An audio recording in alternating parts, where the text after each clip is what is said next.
Office in Raleigh has issued a severe thunderstorm warning for Stanley County and central North Carolina until 7:15 p.m. Eastern Daylight Time. At 6:33 p.m. Eastern Daylight Time, a severe thunderstorm was located near Midland, or 9 miles southeast of downtown Concord, moving east at 20 miles per hour.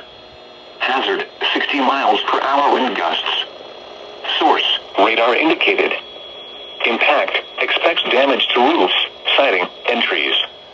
Locations impacted include Albemarle, Baden Lake, Tyler, Fairview and Union County, Locust, Norwood, Baden, Oakboro, Stenfield, and Richfield.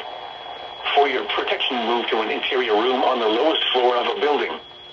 Straight line winds can blow down trees, power lines, and damage mobile homes and other buildings. Seek shelter in a sturdy structure until the storm has passed. Stay away from windows as flying debris generated by damaging winds can be deadly.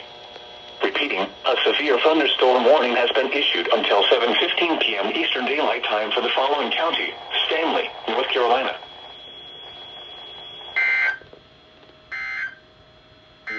Good golly, Rob.